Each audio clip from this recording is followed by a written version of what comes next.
Je vais vous avouer un secret. Chaque fois que je vais chez le dentiste, j'ai une peur bleue. Et cela remonte à ma toute première consultation lorsque j'étais gamin. Ce jour-là, ça fait à peine 2 minutes que ma mère et moi sommes assis dans la salle d'attente, lorsque soudain, un sifflement strident entrecoupé par des cris horribles me glace le sang.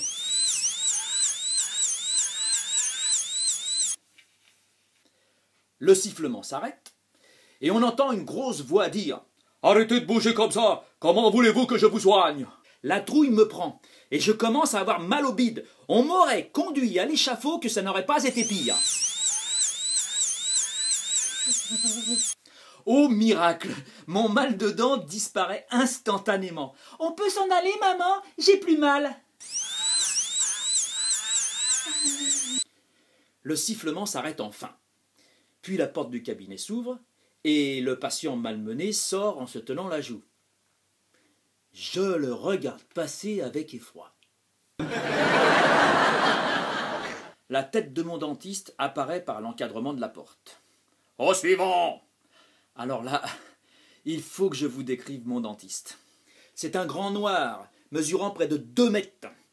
Il a une tête de bulldog montée sur un cou de taureau. Une carrure d'haltérophile. Et pour couronner le tout, les manches de sa chemise sont retroussées par-dessus ses énormes biceps. Ah, il est impressionnant. Ça doit être le frère jumeau de l'incroyable Hulk. Version noire. J'ai tellement les jetons que j'ai l'impression que je vais m'évanouir lorsqu'il me dit « C'est ton tour !» Je rentre dans la salle de soins, en tremblant de tout mon corps, et je m'installe dans le fauteuil dentaire. « Musclor !» me dit d'une voix calme qui se veut rassurante. « N'aie pas peur, je vais faire doucement. Si tu as mal, tu lèves la main et je m'arrête aussitôt. » Ah, il a l'air sympa finalement. À présent, Mister Malabar saisit la roulette et fixe une petite fraise à l'extrémité. Les chocottes me reprennent. Ah, je ne me sens pas bien du tout. Bon, allez, ouvre la bouche. Je l'entrouvre un petit peu. Ouvre plus grand, voyons, sinon je ne pourrai pas te soigner. Je l'ouvre d'1 millimètre supplémentaire. Ouvre plus grand, voyons.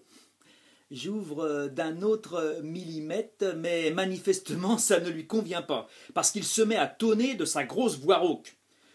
Bon, maintenant tu ouvres la bouche, ou bien je vais t'écarter les mâchoires avec un appareil. Je n'ai pas de temps à perdre, moi. C'est étrange, comme cette phrase a le don de me faire ouvrir la bouche en grand instantanément. Alors il y introduit son outil de torture. Ah! Je lève la main. Ouf! Il s'arrête aussitôt comme il me l'avait dit. « Ça va ?» me dit-il. « Ok, allez, ouvre la bouche, c'est presque fini. » Naïvement, je l'ouvre encore. Pauvre de moi. Ah, je lève la main, mais il ne s'arrête pas. Ah, je la lève plus haut, mais il ne s'arrête toujours pas. Il est aveugle ou quoi? Ah, je tapote sur son bras, mais il continue. Ah, je me cramponne à son bras, mais va donc bouger un roc quand t'es un merdeux d'une 20aine de kilos. Mon tortionnaire continue. Et en plus, maintenant, il me tient la tête avec sa main libre. Ah, je me tortille dans tous les sens. Je gesticule, je geins, mais walou zoub. Que dalle, il ne s'arrête pas. Ah, le sagouin, il m'a bien lu. C'est pas possible. Il a dû être dans la Gestapo pendant la guerre. Ah, ben, miracle, il s'arrête enfin. Allez, c'est fini, me dit-il. Chouette. Je m'apprête à descendre du fauteuil, mais le nazi m'empoigne avec sa main de géant et me dit « Reste ici, je n'ai pas encore terminé. » Mais qu'est-ce qu'il raconte? Il yoyote du bulbe. Il vient juste de me dire que c'était fini. Il faut encore que je te mette un pansement. Rince-toi la bouche et crache dans le bocal. J'attrape le verre d'eau et pendant que j'efface les traces de ses sévices en glougloutant, il prépare sa mixture.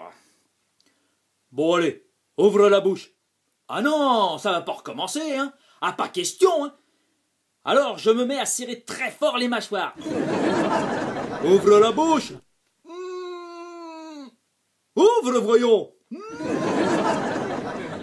Bon, comme tu voudras. Et hop, il met sa grosse main sous mon menton et se met à serrer très fort de chaque côté de mes joues jusqu'à ce que ma bouche s'ouvre toute seule. Maintenant, ce sadique introduit sa spatule dans ma bouche et dépose sa mixture sur ma pauvre quenotte martyrisée. Puis il me lâche enfin. Voilà, c'est terminé. Allez, rince-toi la bouche. Ah non, cette fois je n'attends pas qu'il change d'avis. Je me lève vite fait et je quitte son maudit fauteuil. S'adressant à ma mère, il lui dit « Bon, eh bien, à jeudi prochain, même heure. » Compte là-dessus et bois de l'eau fraîche, si tu crois que je vais revenir. Ah la vache, il m'a presque déboîté la mâchoire. Voilà. C'est ainsi que j'ai appris à mes dépens ce que signifiait l'expression mentir comme un arracheur de dents. Et c'est depuis ce jour-là que je suis devenu un traumatisé de la roulette et du dentiste.